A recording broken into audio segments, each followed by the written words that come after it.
Ya, Assalamualaikum warahmatullahi wabarakatuh. Halo Smart Listener, halo Palembang. Bagaimana kabar Anda pada kesempatan kali ini? Tentunya senang sekali saya Fernando Oktareza dapat kembali menjumpai Anda dalam Bincang Ramadan, program kerjasama bersama Dai Korps Dompet Duafa ya. Dan pada kesempatan kali ini di edisi Rabu 29 April 2020 atau bertepatan pada 6 Ramadan 1441 Hijriah, kita akan membahas tema yang sangat menarik pada kesempatan kali ini mengenai anak yatim sahabat kita ke surga, dengan narasumber yang sudah hadir di hadapan Anda dan di ruang dengar Anda pada kesempatan kali ini ada Ustadz Muhammad Taufik Saiman. Assalamualaikum Ustadz. Waalaikumsalam warahmatullahi wabarakatuh. Masya Allah, 1 tahun kita tidak bertemu ya. Saya ingat sekali nih, Smart Listener, terakhir saya ketemu Ustadz Taufik itu membahas tidak jauh beda ya, kalau nggak salah pembahasan yang kita, mungkin Ustadz Taufik sudah lupa sama saya. 1 tahun Ustadz di Bincang Ramadan tahun kemarin. Nah, dan tahun ini alhamdulillah kita dapat dipertemukan kembali. Semoga tahun depan kita dipertemukan lagi ya. Amin amin ya rabbal alamin. Baik. Amin. Nah, baik Ustadz Taufik, ini mungkin langsung saja ya kita ke tema. Ini menarik, kita mau kita angkat anak yatim sahabat kita ke surga. Mungkin Ustadz Taufik kita sampaikan dulu kepada para penonton dan juga pendengar definisi anak yatim dalam Islam ya, itu bagaimana sih? Silakan Ustadz Taufik Saiman. Ya, Assalamualaikum warahmatullahi wabarakatuh. Waalaikumsalam warahmatullahi. Alhamdulillahilladzi arsala rasulahu bil huda wa dinil haq liyuzhirahu 'alad dini kullih wa kafa billahi syahida. Asyhadu an la ilaha illallah wa asyhadu anna Muhammadan abduhu wa rasuluh la nabiyya ba'da. Allahumma shalli wa sallim ala sayyidina Muhammad wa ala alihi wa ashabihi ajma'in, amma ba'd. Faqala Allah ta'ala fil Qur'anil Karim, a'udzu billahi minasyaitonir rajim.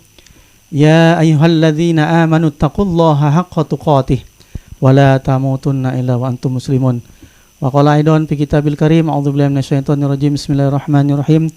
Wadduha wal laili idza saja ma wadda'aka rabbuka wa ma qala walal akhiratu khairul laka minal ula wala sawfa yu'tika rabbuka fatarda. Alam yajidka yatiman fa'awa wa wajadaka dan fahada wa wajadaka ailan fa'aghna fa ammal yatima fala taqhar wa ammas sa'ila fala tanhar wa amma bi ni'mati rabbika fahaddits. Shadaqallahul azim wa shadaqa rasul karim, amma ba'd. Berbicara tentang yatim, kita mulai dari epistemologinya, dari artinya dulu. Yatim itu secara bahasa itu artinya sedih. Sedih ya. Sedih, perlu dibantu ya. Nah, secara fikih yatim itu adalah seorang anak yang belum baligh yang meninggal ayahnya.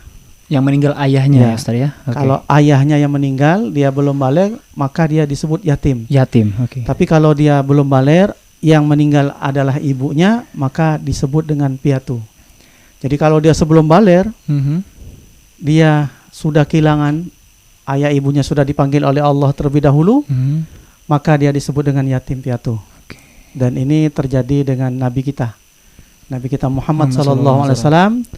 Ketika Rasulullah masih dalam kandungan ibunya, orang tuanya, ayahnya sedang melakukan perjalanan bisnis. Sebelum ayahnya pulang bisnis, ayahnya meninggal dan beliau masih dalam kandungan. Begitupun Rasulullah ketika berusia 4 tahun ya. Ayah ibunya meninggal. Jadi sudah usia 4 tahun itu sudah yatim piatu. Sudah yatim piatu Ustaz ya. Dan hikmahnya adalah, kenapa? Salah satu hikmahnya kalau kita baca di buku Sirah Nabawiyah, hikmahnya Rasulullah yatim piatu itu adalah supaya Rasulullah itu memang langsung dibina, ditarbiyah oleh Allah Subhanahu wa taala.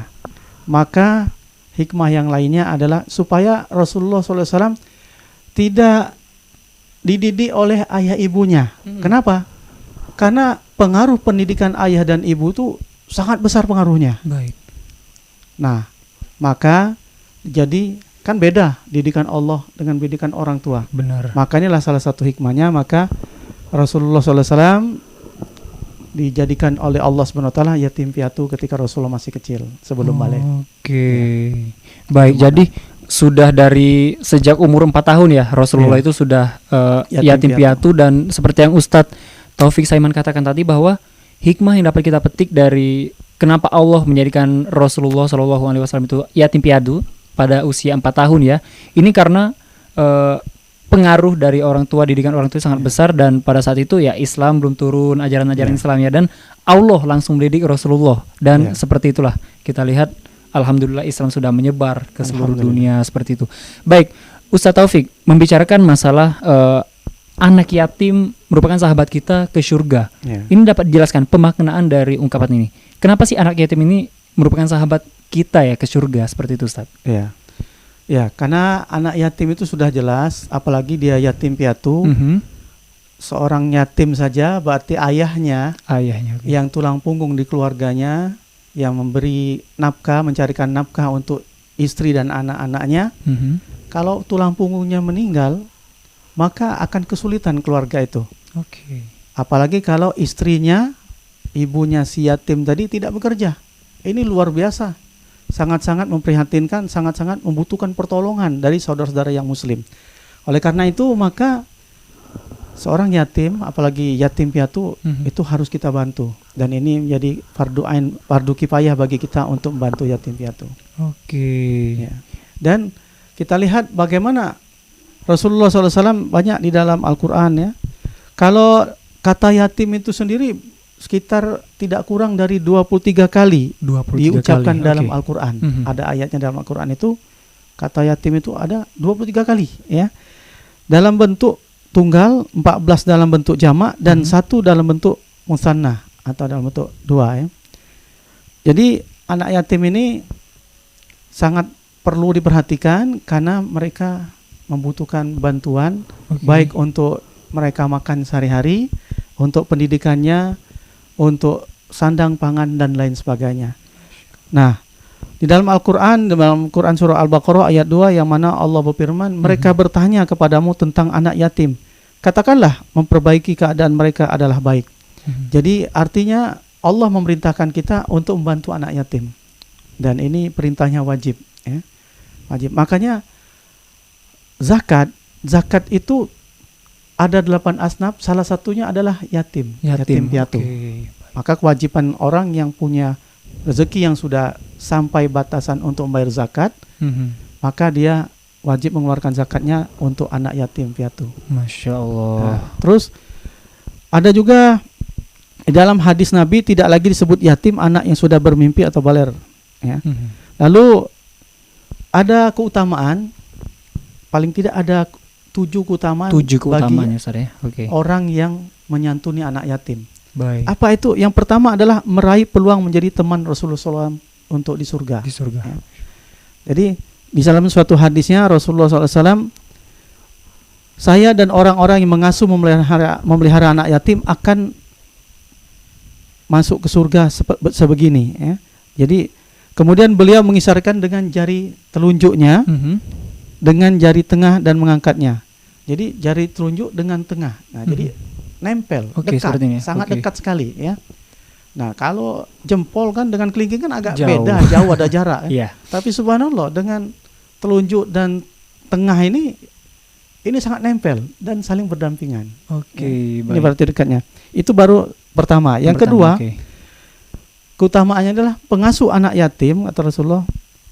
Beliau akan menjamin itu, orang yang menyantuni anak yatim akan dijamin oleh Rasulullah untuk masuk ke surga.